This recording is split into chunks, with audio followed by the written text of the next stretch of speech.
नमस्कार साथियों, मैं Rajendra Yadav learn and prep Rajasthan के यूट्यूब चैनल पर सभी का हार्दिक स्वागत अभिनंदन करता हूं। दोस्तों, आज हमारी दूसरी क्लास है करंट अफेयर की। ये क्लास आपके रेगुलर रहेगी। जिन विद्यार्थियों ने अभी तक लाइव सेशन को ज्वाइन नहीं किया हो, एक बार लाइव सेशन को जरूर ज्वाइन कर लेना। यहाँ वेरी इंपॉर्टेंट क्वेश्चन आपको करवाए जा रहे हैं जो अभी हाल आपके एग्जाम होने वाले, उन सभी एग्जाम के अंतर्गत यहाँ से क्वेश्चन देखने को मिलेंगे। साथियों, एक बार सभी से निवेदन करता हूँ, एक बार मेरी आवाज आप तक पहुंच रही या नहीं पहुंच रही क्लियर करके मुझे बता दीजिए। सभी को राधे राधे, जय श्री कृष्णा, गुड इवनिंग साथियों, गुड इवनिंग। जल्दी से लाइव सेशन में ज्वाइन हो जाइए। और जिन्होंने अभी तक लर्न एंड प्रेप राजस्थान के यूट्यूब चैनल को सब्सक्राइब नहीं किया हो तो एक बार सब्सक्राइब कर लेना और टेलीग्राम चैनल को भी जरूर ज्वाइन कर लेना, क्योंकि ये टेलीग्राम चैनल जो है आपका, यहाँ से आपको जो पढ़ाई हुई सारी पीडीएफ आपको प्राप्त हो जाएगी। तो सभी को राधे राधे, जय श्री कृष्णा। बनवारी सर का हार्दिक स्वागत अभिनंदन करता हूँ। बहुत बढ़िया। रवि जी तिवारी जी का हार्दिक स्वागत अभिनंदन करता हूं। अपनी जो करंट अफेयर की जो रेगुलर क्लास रहेगी, ये बहुत वेरी इंपॉर्टेंट क्वेश्चन है। इस क्वेश्चन से आपको यहाँ पर इस क्लास से आपको एक वेरी इंपॉर्टेंट ऊर्जा मिलेगी। दोस्तों, इन ऊर्जाओं का आपको याद रखना हमेशा जिंदगी में आपके लिए बहुत महत्वपूर्ण दायरे में रहेगा।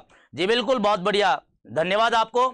स्टार्ट करें दोस्तों, हम करंट अफेयर का आज का अपना दूसरा सेशन है और सबसे पहला क्वेश्चन आपके सामने आ रहा है। दोस्तों देखिए क्वेश्चन क्या कह रहा है, पढ़िए, अच्छे से ध्यान से पढ़िए। सभी विद्यार्थी का हार्दिक अभिनंदन करता हूं, एक बार फिर से तहे दिल से स्वागत करता हूं। पहला क्वेश्चन है आपका, ध्यान रखना दोस्तों। हाल ही में आईसीसी महिला अंडर 19 T20 वर्ल्ड कप 2025 का खिताब किस देश ने जीता?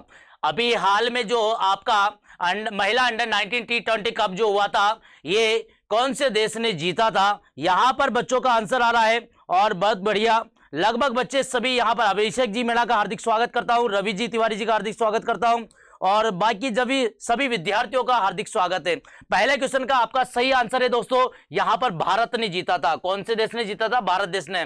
मैं आपको बता देता हूं, महिला अंडर 19 T20 वर्ल्ड कप जो हुआ था 2023 के अंदर इसकी शुरुआत की गई थी। कब करी थी दोस्तों? 2023 के अंदर इसकी शुरुआत की गई थी। इसने इंग्लैंड देश को, ये इंग्लैंड देश है, इस देश को हराकर भारत ने अपने फाइनल मैच में क्या अपने स्थान बनाया था 2023 में। 2025 में भी इसने लगातार किसको हराया था दोस्तों? दक्षिणी अफ्रीका को। किसको हराया था? दक्षिणी अफ्रीका को, साउथ अफ्रीका को हराकर दूसरी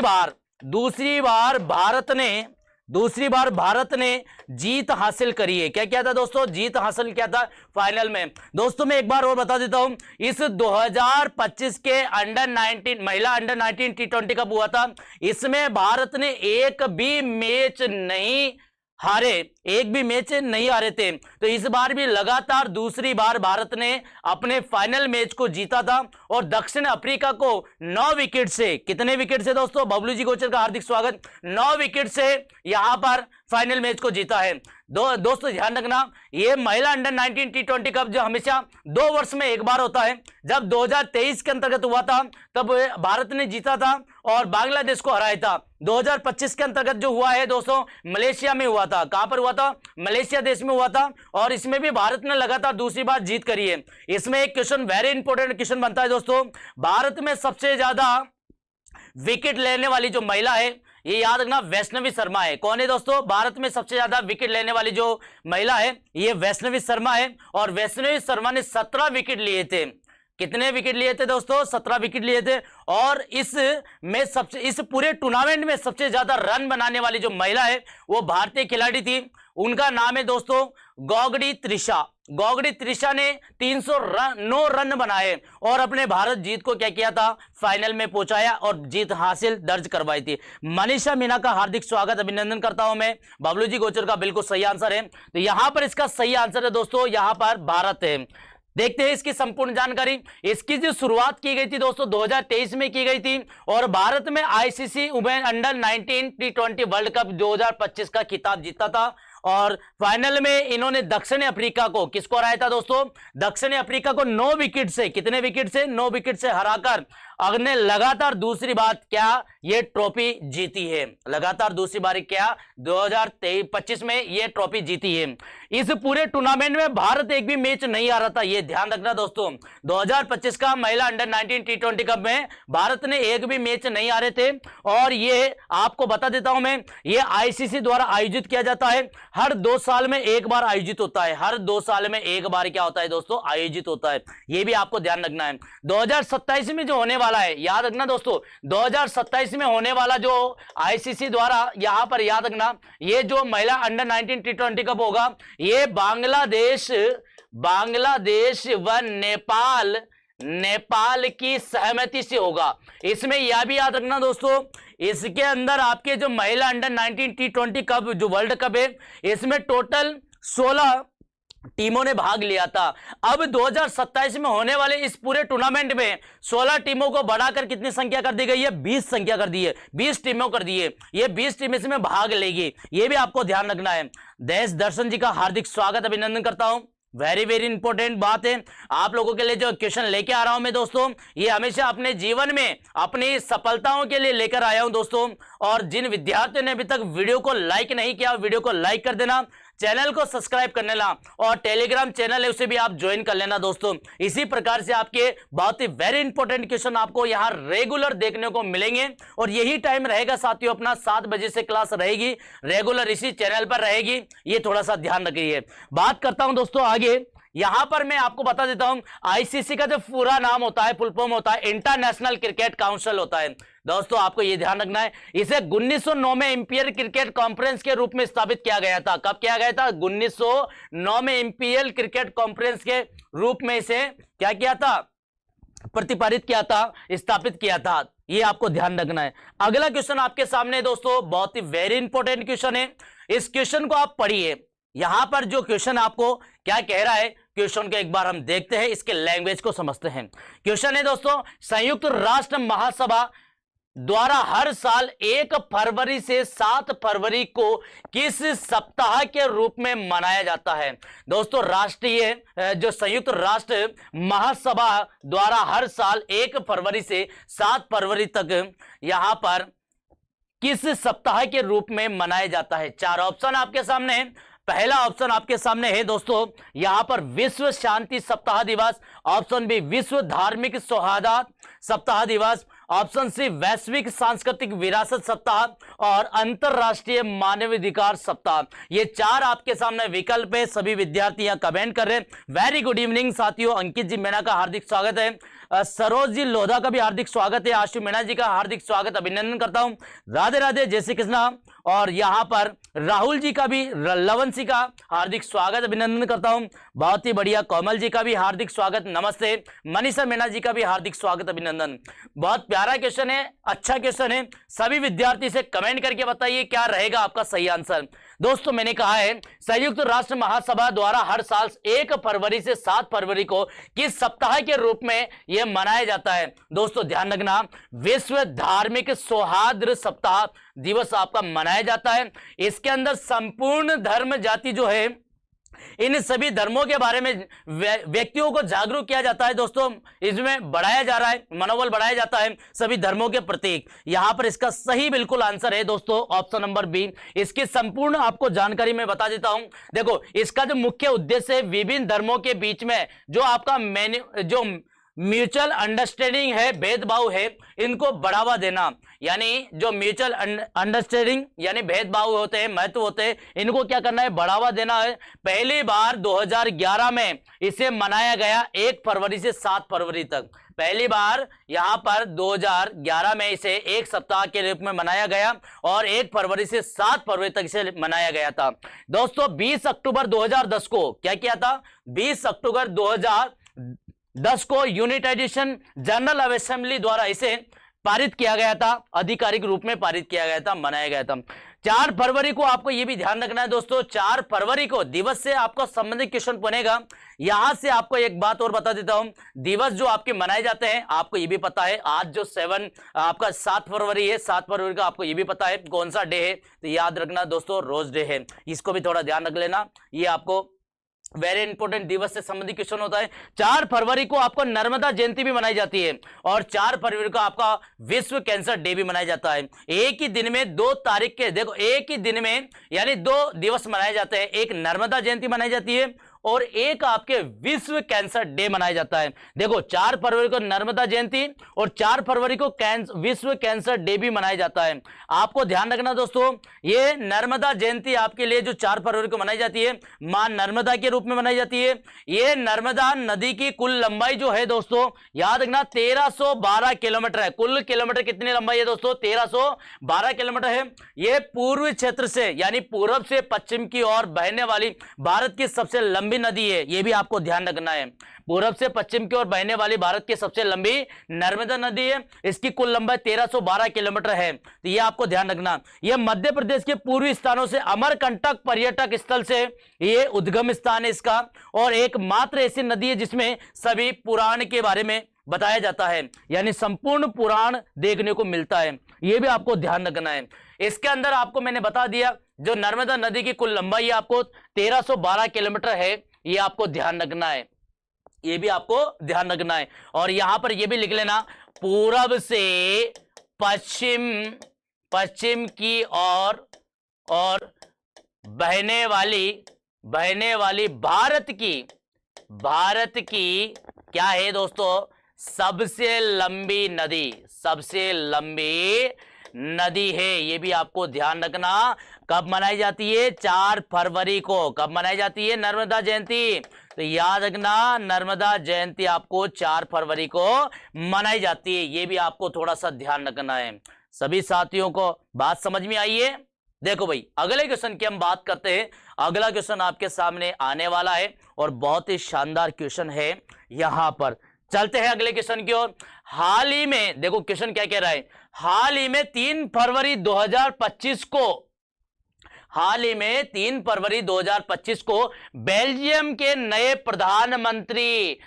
प्रधानमंत्री किसे बनाया गया?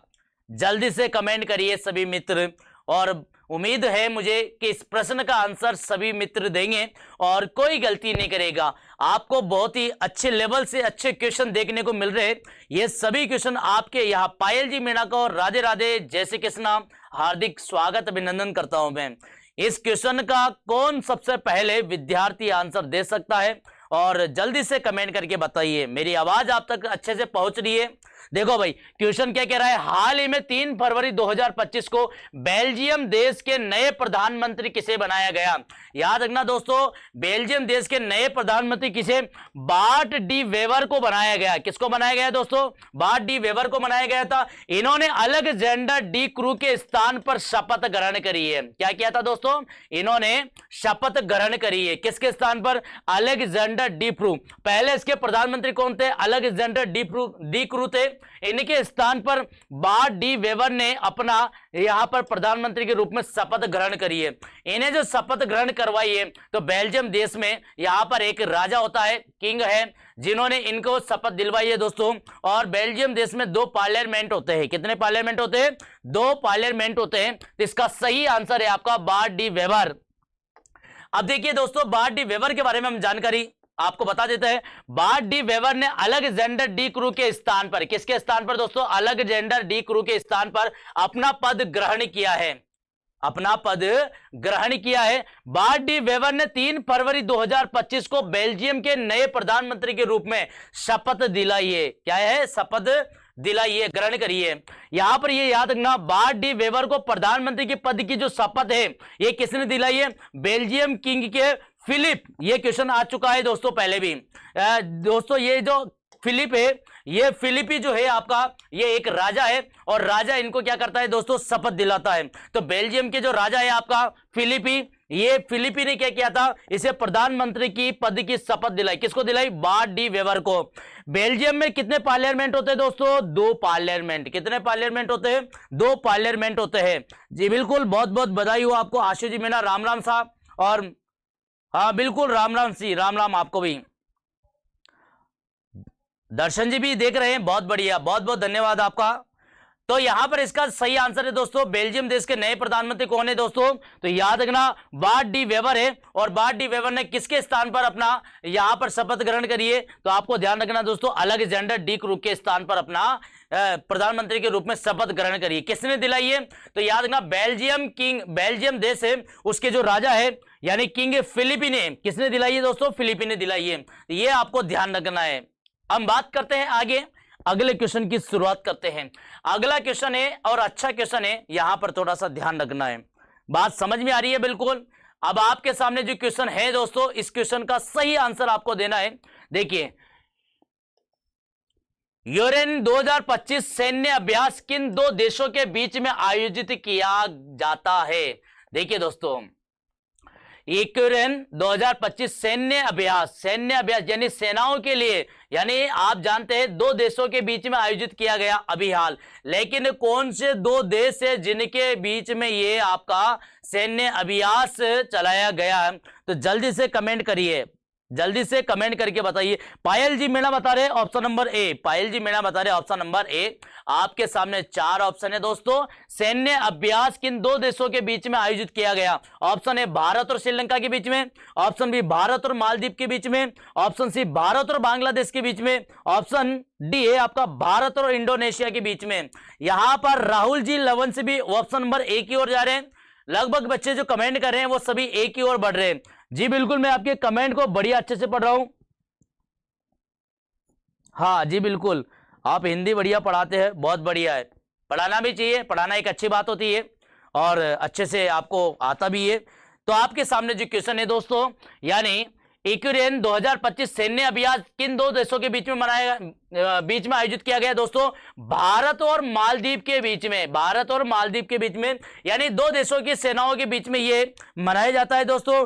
हर 2 वर्ष के अंतर्गत यहां पर एक सेना टुकड़ी आयोजित की जाती है। इनके लिए ये इस बार का 13वां, यहां पर जो आपको याद रखना है दोस्तों, यहां पर जो एडिशन 12वां जो आपका यहां पर जो सैन्य अभ्यास मनाया गया था, आपको ध्यान रखना, यानी 12वां एडिशन जो मनाया गया था वो कहां पर? उत्तराखंड में। कहां पर मनाया गया था दोस्तों? उत्तराखंड में मनाया गया था 12वां। और इस बार का ये 13वां एडिशन, यहां पर भारत और मालदीव देश के बीच में मनाया गया है, यानी दो देश की सेनाओं के बीच में मनाया गया है। यानी आपको इसका संपूर्ण आपको डिटेल से मैं आपको बता देता हूं। ये जो दो देश है, इन दोनों देश की जो सेनाओं के बीच में यहां पर 13वां संयुक्त आपके सेनाओं का दिवस मनाया गया।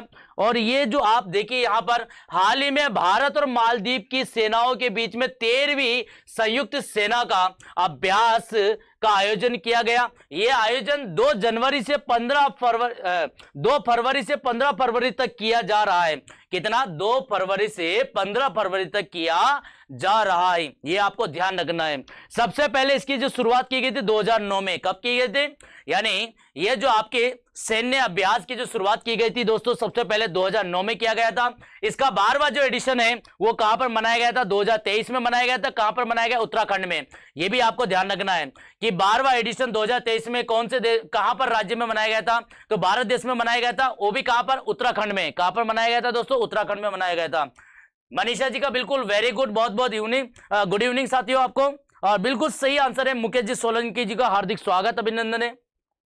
तो ये आपको ध्यान रखना है दोस्तों, ये जो आपका भारत और मालदीव की सेनाओं के बीच में ये सैन्य अभ्यास क्या है? मनाया गया। ये 13वीं संयुक्त सेना का यहां पर अभ्यास आयोजित किया गया। कब से कब तक है? 2 फरवरी से लेकर आपका 2 फरवरी से 15 फरवरी तक ये आयोजित किया जा रहा है। ये भी आपको ध्यान रखना है दोस्तों। हम बात करते हैं आगे, और अच्छा क्वेश्चन है आपके सामने। देखिए क्या कह रहा है क्वेश्चन। क्वेश्चन नंबर आपका 5 है, और क्वेश्चन क्या कह रहा है आप समझिए क्वेश्चन को। यहां पर देखना, हाल ही में एग्री हब, यानी कृषि से संबंधित बात है, हाल ही में एग्री हब को किसके द्वारा लॉन्च किया गया है? हाल ही में एग्री हब को किसके द्वारा लॉन्च किया गया है? इसके 4 ऑप्शन है दोस्तों।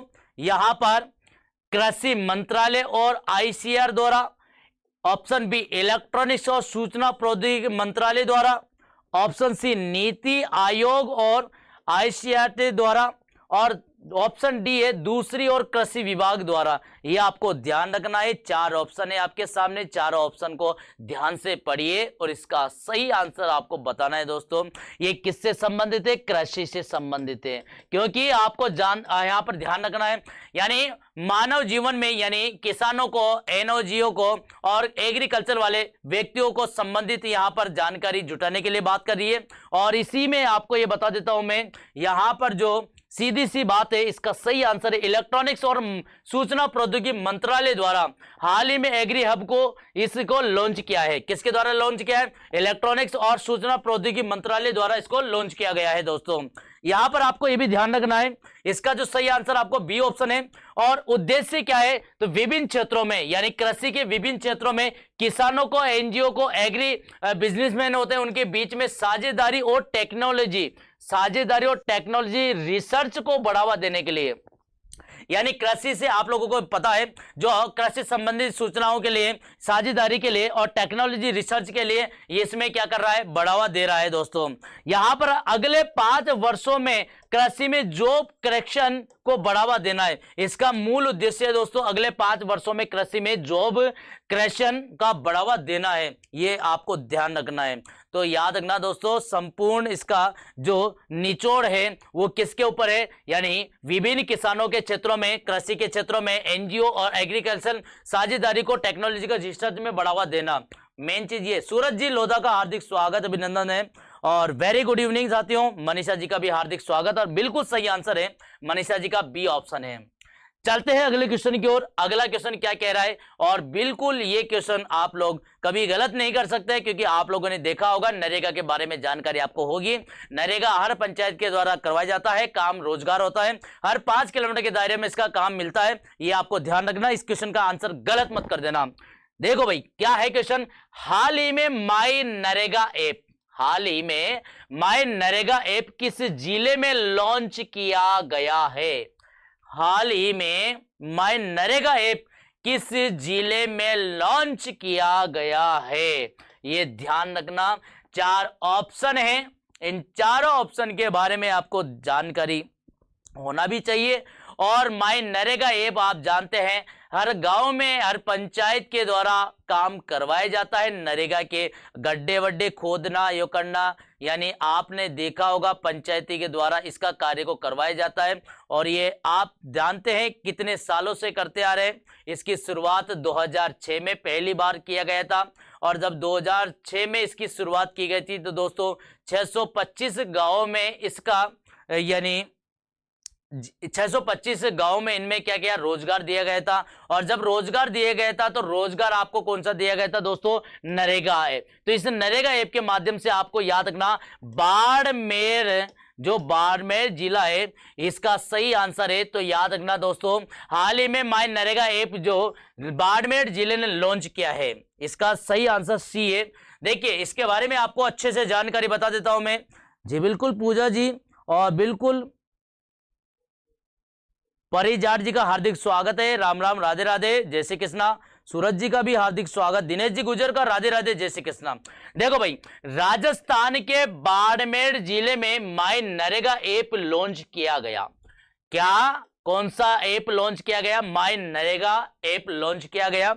इसका मुख्य उद्देश्य दोस्तों Mahatma Gandhi national rural employment guarantee act के तहत रोजगार प्रक्रिया को सरल बनाना, यानी आपका जो रोजगार है दोस्तों, नरेगा का कार्य चल रहा है, इसे आप महात्मा गांधी नेशनल रूरल एम्प्लॉयमेंट के अनुसार क्या करना है दोस्तों? सरल बनाना, इसका मुख्य उद्देश्य है।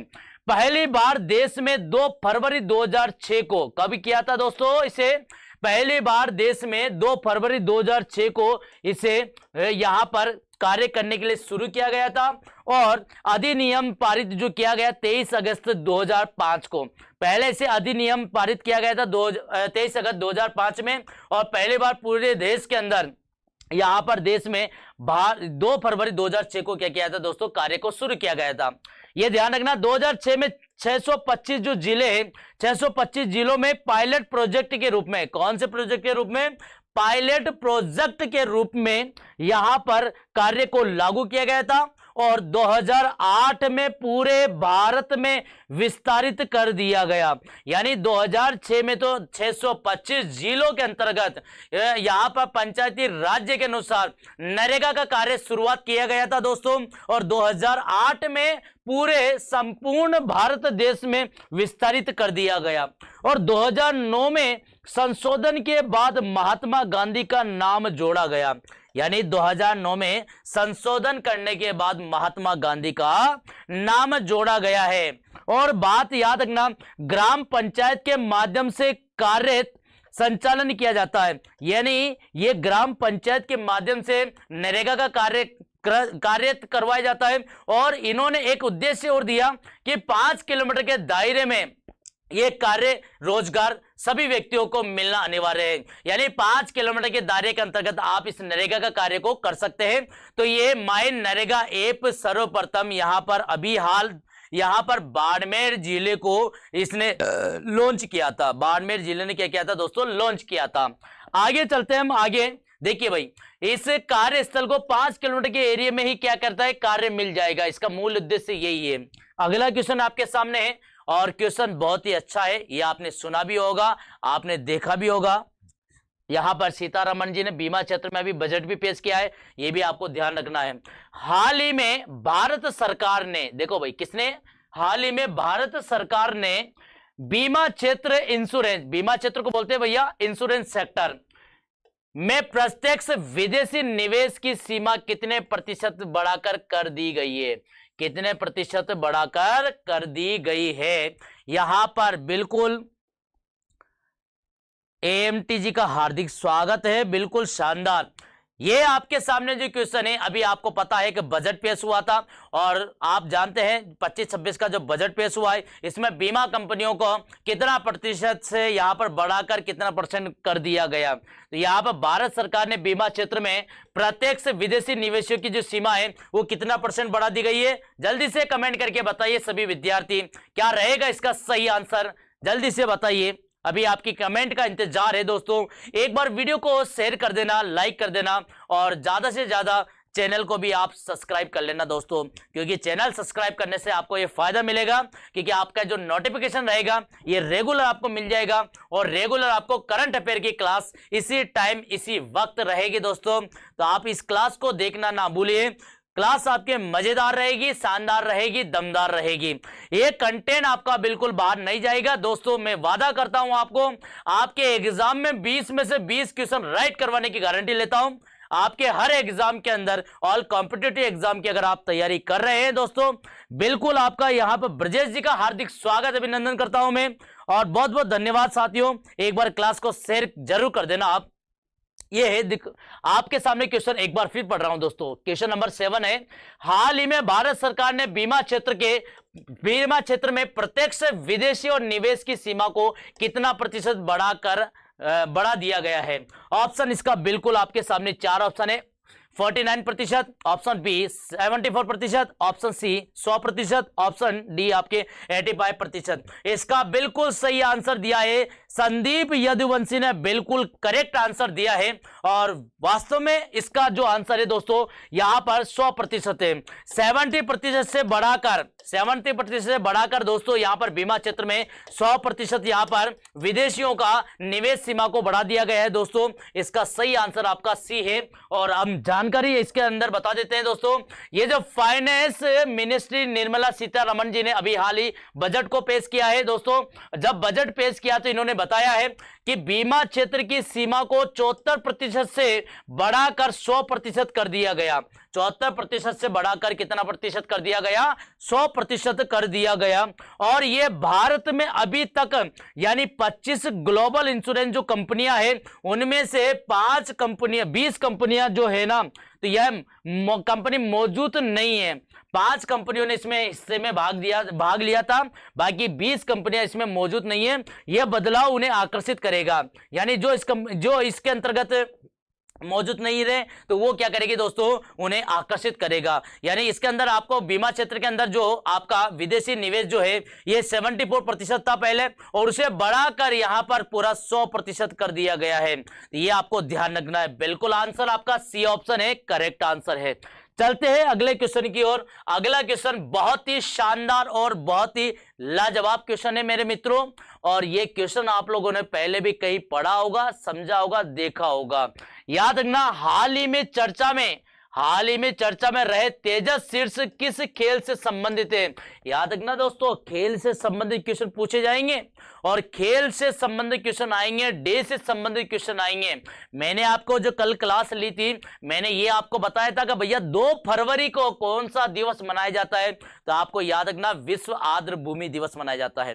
4 फरवरी को कौन सा दिवस मनाया जाता है, तो आपको याद रखना दोस्तों विश्व कैंसर डे भी मनाया जाता है और नर्मदा जयंती भी मनाई जाती है। तो डे से संबंधित क्वेश्चन आपका 100% आएगा, ये आपको ध्यान रखना है। और यहां पर जो क्वेश्चन आपका चल रहा है, हाल ही में चर्चा में रहे तेजस शीर्ष किस खेल से संबंधित है भैया, तो आपको ध्यान रखना, इसका बिल्कुल सही आंसर है आपका 60 मीटर बाधा दौड़ से संबंधित है। किससे है दोस्तों? 60 मीटर बाधा दौड़ से संबंधित है। इसे हेडल रेस बोला जाता है। कौन सी रेस बोला जाता है? इंग्लिश में हेडल रेस बोला जाता है। दोस्तों हम बात करते हैं, देखिए फ्रांस में इसकी प्रतियोगिता की गई थी दोस्तों। तो फ्रांस में इसका टूर्नामेंट ट्रैक मीटिंग का कंपटीशन रखा गया था, और जिसमें 60 सेंटीमीटर यानी हर्डल्स में रेस में अपना नेशनल रिकॉर्ड तोड़ते हुए इन्होंने दूसरा स्थान हासिल किया। क्या किया दोस्तों? इन्होंने अपना ही रिकॉर्ड, नेशनल रिकॉर्ड तोड़कर दूसरा स्थान हासिल कर लिया गया। इनका जो पहला जो रिकॉर्ड है दोस्तों, ये इन्होंने हर्डल रेस को, यानी आप जानते हैं हर्डल रेस को पार करने के लिए 7.57 सेकंड की जरूरत थी, जो इन्होंने पार नहीं करी। पहले इसका नेशनल जो रिकॉर्ड था दोस्तों, ये 7.64 सेकंड में इन्होंने क्या किया था? प्रथम स्थान प्राप्त किया था, वर्ल्ड रिकॉर्ड तोड़ दिया था। लेकिन इस बार भी इन्होंने शीर्ष स्थान प्राप्त किया है, लेकिन ये दूसरे स्थान पर हासिल रह गए। दूसरे स्थान पर, पहला भी इनका ही रिकॉर्ड था 7.64 सेकंड का, और इस बार का कितना है? 7.5 सेकंड आपका जो इसकी जरूरत थी, इसे पार करने में असफल रह गए। तो ये दोनों आपका इसी स्थान पर जाता है। नेशनल रिकॉर्ड आपका वर्ल्ड रिकॉर्ड है, इन्होंने ही तोड़ा था दोस्तों। यहां पर ध्यान रखना है। तो इसका सही आंसर आपने देखा है कि ये जो तेजस शीर्ष है, ये किस यहां पर 60 मीटर बाधा दौड़ से, ये क्या है? इसका सही आंसर है। चलते हैं अगले क्वेश्चन की ओर। क्वेश्चन नंबर आपका 9 है। बिल्कुल अच्छा क्वेश्चन है, बहुत ही शानदार क्वेश्चन है। चलते हैं जी। बिल्कुल यहां पर लगभग बच्चों के सूरज जी लोधा का भी आंसर आया है, संदीप जी का आंसर भी आया है, आशु जी मीणा का भी आंसर आया है, और यहां पर लगभग मेरे सभी प्यारे विद्यार्थियों का आंसर आ रहा है। ज्योति मीणा का भी बिल्कुल आंसर आया है, और प्रजीत जी का भी बिल्कुल आंसर आया है। दोस्तों अब बात करते हैं हम यहां पर, हाल ही में केरल के पश्चिमी घाट में खोजी गई एलेटोरिया फेसिफेरा और एलेटोरिया टूलिफेरा किसकी नई किस्म है दोस्तों? ये बिल्कुल यहां पर स्टार लगा लेना, वेरी इंपॉर्टेंट लगा लेना। यहां पर आपका आंसर क्या रहेगा? जल्दी से कमेंट करिए दोस्तों। हाँ बिल्कुल, बहुत बहुत धन्यवाद। सही आंसर आ रहे हैं बच्चों के। देखो इसके 4 ऑप्शन है, काली मिर्च से संबंधित, हरी इलायची से संबंधित, दाल चीनी से संबंधित और लौंग से संबंधित, ये 4 ऑप्शन है। तो आपको ध्यान रखना, केरल के पश्चिमी घाट में जो खोजी गई है, ये एलेटोरिया फेसिफेरा और एलेटोरिया टूलिफेरा, ये इलायची से संबंधित है। किससे संबंधित है दोस्तों? इलायची से। इलायची आप जानते हैं सबसे महंगी होती है, यानी आपने देखा होगा, यानी पूरे देश के अंदर सबसे महंगे जो होते हैं, यानी एक तो इलायची होता है, आप जानते हैं यहाँ पर केसर होती है। तो यहाँ पर आपको ये ध्यान रखना है, इलायची से संबंधित है। तो बिल्कुल सही आंसर है। देखो भाई आगे बात करते हैं। वैज्ञानिकों ने 6 नई प्रजातियों की खोज करी है। वैज्ञानिकों ने 6 नई प्रजातियों की खोज करी है, पहचान की है, जो हरी इलायची से संबंधित है। किससे संबंधित है दोस्तों? हरी इलायची से संबंधित है। और हरी इलायची को मसालों की रानी भी कहा जाता है। क्या कहते हैं? मसालों की रानी कहा जाता है। ये भी आपको ध्यान रखना है। तो मसालों की रानी किसे कहते हैं दोस्तों? हरी इलायची को। किसे कहते हैं? हरी इलायची को कहा जाता है। तो यहां पर आपको ध्यान रखना, दुनिया का सबसे तीसरा महंगा मसाला है। दुनिया का सबसे तीसरा महंगा मसाला है। पहला मसाला कौन सा महंगा है? तो वेनिला। दूसरा कौन सा है दोस्तों? तो याद रखना केसर। और तीसरा कौन सा है? तो हरी इलायची। ये तीनों क्या है? दुनिया के सबसे महंगे मसाले हैं। आप जानते हैं हरी इलायची कितने महंगी आती है, आप लेते हैं तो थोड़ा सा मिलता है, आप कहते हो कि भैया इतने रुपए की दे दो और इतने रुपए की लेते हैं तो आपकी कितने से मिलती है। तो यहाँ कृष्णा जी मीना का भी आपका आंसर है और बिल्कुल यहाँ पर लगभग बच्चों के सही आंसर आ रहे हैं। तो इसका सही आंसर था दोस्तों हरी इलायची से संबंधित। याद रखना, पहला वेनिला और दूसरा केसर है जो दुनिया के दो सबसे महंगे मसाले। और तीसरे नंबर पे कौन है दोस्तों? तो याद रखना तीसरे नंबर पे आपके हरी इलायची है। अगला क्वेश्चन है आपके सामने और बहुत ही प्यारा अच्छा क्वेश्चन आपको देखने को मिल रहा है, जल से संबंधित है। जीवन में जल नहीं है तो कुछ भी नहीं है, आप जानते हैं इससे। जी बिल्कुल, जोगेंद्र जी का हार्दिक स्वागत अभिनंदन करता हूं और बहुत बहुत धन्यवाद, आज हमारी क्लास में आप उपस्थित रहे। सर आप बहुत बहुत तहे दिल से स्वागत है सर आपका। देखो भाई, हाल ही में बजट 2025 में जल जीवन मिशन की समय सीमा कब तक बढ़ा दी गई है?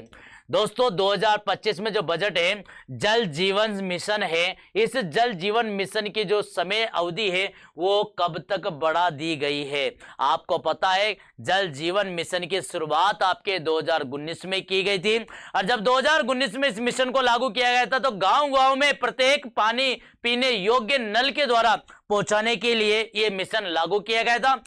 उस टाइम पे 2019 में आपके यहां पर 15% लोगों ने ही क्या किया था? नल के कनेक्शन करवाए थे। नल के क्या करवाए थे दोस्तों? कनेक्शन करवाए थे। यानी पानी पीने योग्य के लिए व्यक्तियों ने 15% व्यक्तियों ने 2019 में क्या किया था? नल के कनेक्शन करवाए थे, जो बढ़कर 2024 में कितने हो गए दोस्तों? 80% नल के कनेक्शन हो गए थे। इसका मूल उद्देश्य है प्रत्येक गांव में जल मिशन के द्वारा, यानी जल को नलों के द्वारा पीने योग्य बनाने के लिए और उसे पहुंचाना है। तो इनका जो मिशन था दोस्तों 2024 तक था, लेकिन इन्हें 2025 में जो बजट पेश किया गया इसमें आपके 2028 तक इस जल मिशन को बढ़ा दिया गया। इसकी समय अवधि क्या कर दी गई है? बढ़ा दी गई है। जी बिल्कुल, बहुत बढ़िया। सूरज जी लोधा का आंसर बिल्कुल 4 है, डी ऑप्शन है। आशु जी मीना का भी ऑप्शन नंबर डी आया है और यहां पर परजीत जी का भी, परी जाट जी का भी आपका आंसर बिल्कुल डी आया। राहुल जी लवन से का भी बिल्कुल आपका डी ऑप्शन आया है। हम इसके बारे में थोड़ा और जानकारी देख लेते हैं। देखो भाई, 2019 में जल जीवन मिशन लाया गया। 2019 में जल जीवन मिशन लाया गया, ये लाया गया था देश में और हर ग्रामीण क्षेत्रों के घरों में जल नल के द्वारा लाया जा सके, ये इनका मिशन था 2019 में। और 2024 तक जल जीवन मिशन पीने योग्य के लिए नलों द्वारा पीने योग्य लाया गया। इनका यह लक्ष्य था कि सभी ग्रामीण क्षेत्र वाले जो इंसान किसान हैं इनके लिए पानी नल के द्वारा अपने घर तक पहुंच सके और अपने शुद्ध पानी को आसानी से पी सकते हैं। 2019 में सिर्फ 15% ग्रामीण कनेक्शन करवाए थे, जो अब बढ़कर 2024 में 80% हो गए हैं। 2019 में कितना प्रतिशत व्यक्तियों ने इसके कनेक्शन करवाए थे दोस्तों? 15%। और 2024 में बढ़कर कितने हो गए? 80% किसानों ने इसके कनेक्शन करवाए थे। यहां पर आपको यह भी ध्यान रखना है कि 2019 में 3.6 लाख करोड़ खर्च किए गए थे। यानी इस योजना को लाने के लिए, जल जीवन मिशन लाने के लिए 2019 में 3.6 लाख करोड़ खर्च किए गए थे और वर्तमान में जल जीवन मिशन के लिए इन्होंने 2025-26 के बजट में 67,000 करोड़ प्रस्तावित किए। कितने हजार करोड़? 67,000 करोड़ प्रस्तावित किए गए थे। चलते हैं आगे लगभग आपके सभी क्वेश्चन आज मैंने आपको करवाए दोस्तों। इन सभी क्वेश्चन को आप एक बार रिपीट करके जरूर देखना। मैं वादा करता हूं दोस्तों कि जिंदगी में आप कभी भी अपने लक्ष्य से पिछड़ नहीं सकते। याद रखना दोस्तों कि जब तक जिंदगी में जान रहेगी तब तक आपको मेहनत करनी है, कठिन परिश्रम करना है और आपको आगे बढ़ना है। सफलता तभी मिलती है जब आप संघर्ष करते हैं। तो जिन विद्यार्थियों ने अभी तक क्लास को शेयर नहीं किया हो दोस्तों तो क्लास को शेयर कर देना, वीडियो को लाइक कर देना और चैनल को सब्सक्राइब कर लेना।